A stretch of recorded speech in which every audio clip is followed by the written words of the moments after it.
ഞങ്ങളല്ലല്ലോ സ്വർണം കട്ടത്, CPM ഭരിക്കുമ്പല്ലേ. ശബരിമലയിൽ ആര് വന്നാലും ശബരിമലയിൽ ഒരുപാട് ആളുകൾ ശബരിമലയിൽ വരുന്നുണ്ട്. അവിടെ നിന്ന് സ്വർണം കട്ടത് CPM മുഖ്യമന്ത്രിയുടെ വിശ്വസ്തരായ രണ്ടാളുകൾ അവിടെ ദേവസ്വം ബോർഡ് പ്രസിഡന്റുമാരായിരിക്കുമ്പോഴാണ്. ഒരാള് ആദ്യം കമ്മീഷണറായിരുന്നു, പിന്നെ പ്രസിഡന്റാക്കി. പിന്നെ CPM MLA അവിടെ പ്രസിഡന്റായിരിക്കുമ്പോഴാണ് അയ്യപ്പന്റെ സ്വർണം കവർന്നെടുത്തത്. മനസ്സിലായി? അയ്യപ്പന്റെ അതിനു മുമ്പ് ആരൊക്കെ പറയുന്നത്? എത്ര കള്ളന്മാരും ആയിട്ടുള്ള ആളുകളും ക്രിമിനലുകളായിട്ടുള്ള ആളുകളും അല്ലെ, വലിയ കുഴപ്പക്കാരും ഒക്കെ വന്നു പോകുന്നുണ്ടാവും. കോടിക്കണക്കിന് ആളുകൾ അവിടെ വന്നു പോകുന്നുണ്ടാവും. അവരുടെ വന്നുപോയവരുടെയൊക്കെ ഹിസ്റ്ററി ആർക്കെങ്കിലും പരിശോധിക്കാൻ പറ്റുമോ? UDF വരുമ്പോൾ അങ്ങനത്തെ ഒരാളും അവിടെ വന്നിട്ടില്ല എന്ന് പറയാൻ പറ്റുമോ? LDF ഉണ്ടായി. കട്ടതാരാണ്? കട്ടതിനുള്ള മറുപടിയാണ് പറയേണ്ടത്. കട്ടവരെ സംരക്ഷിക്കുന്നതാരാ? അയ്യപ്പന്റെ സ്വർണം കട്ടത് ആരാണ്? അയ്യപ്പന്റെ സ്വർണം കട്ടവരെ സംരക്ഷിക്കുന്ന ആരാണ്? എന്നിട്ട് പാരഡിയായിട്ട് ഇറങ്ങിയേക്കാണ്. അതേ പാട്ടിലെ പാരഡി വെച്ച് കരുണാകരനെ അധിക്ഷേപിച്ചപ്പോ ഇവർക്ക് ആർക്കും, കരുണാകരനെ അധിക്ഷേപിച്ചപ്പോ ഇവർക്ക് ആർക്കും ഒരു കുഴപ്പമില്ല അല്ലേ? അത് വാസുവിനെയും മറ്റേ പത്മകുമാറിനെ അധിക്ഷേപിച്ചപ്പോഴാണ് ഫീലിംഗ്. അയ്യപ്പോ കരുണാകരൻ, ലീഡർ കരുണാകരനെ അധിക്ഷേപിക്കുമ്പോൾ ഒരു വിശ്വാസികൾക്ക് ഒരു പ്രശ്നമില്ല. അതേ ഗാനം വെച്ചു, സെയിം ഗാനം വെച്ചു. അതൊന്നും തരാം, എല്ലാവർക്കും തരാം ഗാനം. ഇവര് കൈലിൽ അവതരിപ്പിക്കുന്നത് എന്റെ അടുത്തുണ്ട്.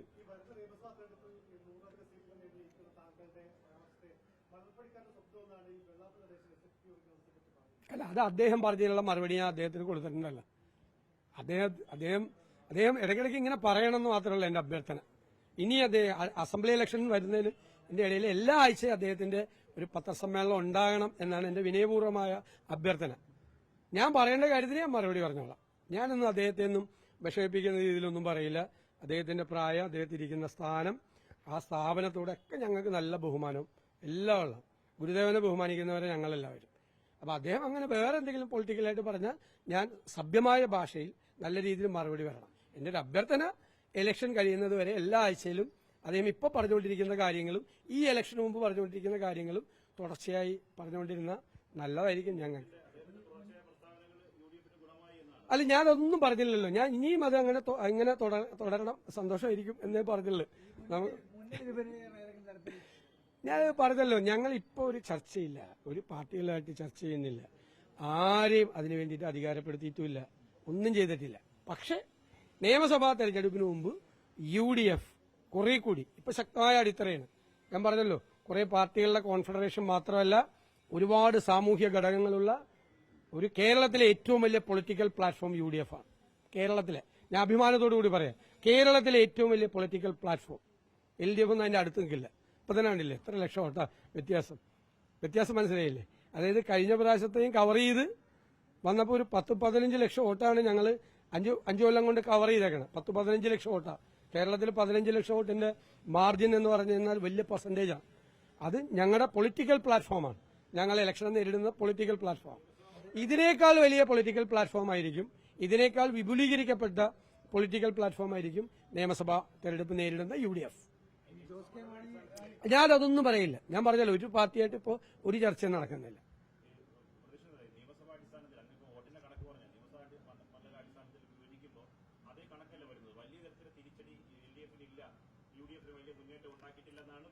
അല്ലാതെ ഞാനത് പറയണത് ME ഗോവിന്ദനും പിണറായി വിജയനും ഒക്കെ പറയുന്നത് അങ്ങനെ തന്നെ അവർ വിചാരിച്ചു പൊക്കോട്ടെ എന്നാണ് ഞങ്ങളുടെ ധാരണ. കാരണം എന്ന് വെച്ച് കഴിഞ്ഞാൽ ഈ ജയിക്കാനും CPM-നെ തോപ്പിക്കാനും ഇത്രയും പാടില്ല. തോറ്റെന്ന് CPM-നൊന്ന് ബോധ്യപ്പെടുത്താനാണ് വലിയ പാട്. അപ്പൊ തോറ്റൊന്നും ബോധ്യപ്പെട്ടിട്ടില്ലെങ്കിൽ അതേ രീതിയിൽ അങ്ങോട്ട് മുമ്പോട്ട് പോവാ. ഒന്നും പറ്റിയിട്ടില്ല, ഒരു ക്ഷതം ഏറ്റിട്ടില്ല എന്ന് വിചാരിച്ച് മുമ്പോട്ട് പോവുക CPM. ഇത് തന്നെ നല്ല അസസ്മെന്റാണ്. ഇത് ഇങ്ങനെ തന്നെ പോകണം. ഒന്നും പറ്റിയിട്ടില്ല ഈ ഇലക്ഷനിൽ. ജനങ്ങൾ പ്രതികരിച്ചിട്ടില്ല. ജനങ്ങൾ ഈ നമ്മുടെ ഭരണവിരുദ്ധ വികാരം ഇല്ല. ജനങ്ങൾ ഇപ്പോഴും നമ്മുടെ കൂടെയാണ്. ഒരു കോട്ടവും LDF-ന് ഉണ്ടായിട്ടില്ല, UDF-ന് ഒരു നേട്ടം ഉണ്ടായിട്ടില്ല എന്നാണ് CPM-ന്റെ LDF-ന്റെ അസസ്മെന്റ് എങ്കിൽ അങ്ങനെ തന്നെ മുന്നോട്ട് പോകണം എന്നാണ് എന്റെ അഭ്യർത്ഥന. അങ്ങനെ തന്നെ, വേറെ വലിയ മാറ്റമൊന്നും വരുത്തില്ല, ഇങ്ങനെ തന്നെ പോയാൽ മതി.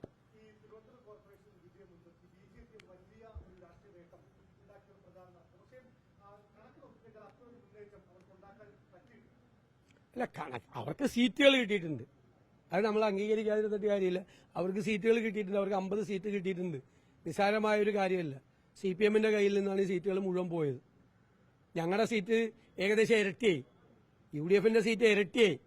എന്നാലും ഞങ്ങളെ ഹാപ്പിയല്ല, പോരാ, കുറച്ചുകൂടി സീറ്റുകൾ കിട്ടണമായിരുന്നു. നല്ല വർക്ക് നടത്തി, നല്ല ശ്രമം നടത്തി.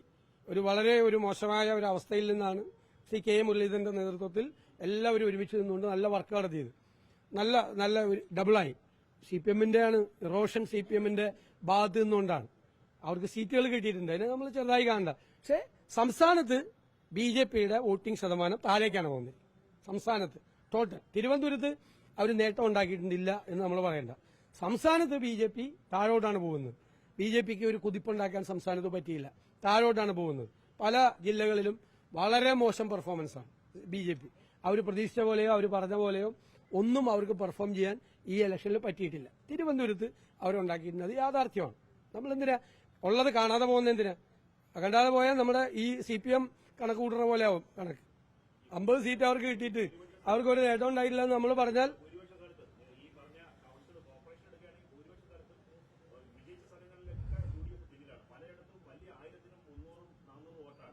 അതെ. അതൊക്കെ ഇതൊക്കെ നിങ്ങൾ നോക്കിയാൽ മതി. അത് ഞങ്ങൾ ജയിച്ചെടുത്ത കണക്കോട്ട് വരുന്നത്. ഞാൻ കേരളത്തിൽ ഇപ്പോ ഏടെ ഒരു വോട്ട് CPM-ന് കിട്ടിയ സ്ഥലമുണ്ടല്ലോ, ഒരു വോട്ട് ഇല്ലേ? അത് മണ്ണാർക്കാട് പോലത്തെ സ്ഥലത്തല്ലേ? ഒരു വോട്ട് CPM-ന്.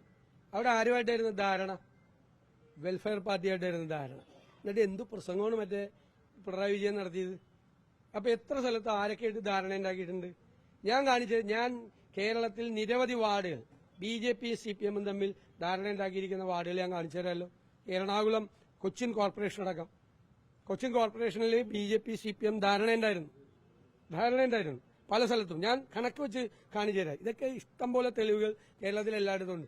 എന്തായാലും CPM-ന്, കേരളം ഭരിക്കുന്ന പാർട്ടിക്ക് പാലക്കാട് പോലത്തെ ഒരു ജില്ലയിൽ ഒരു വോട്ട് കിട്ടൂലല്ല, ഒരു വാർഡിൽ. കാര്യം മനസ്സിലായല്ല?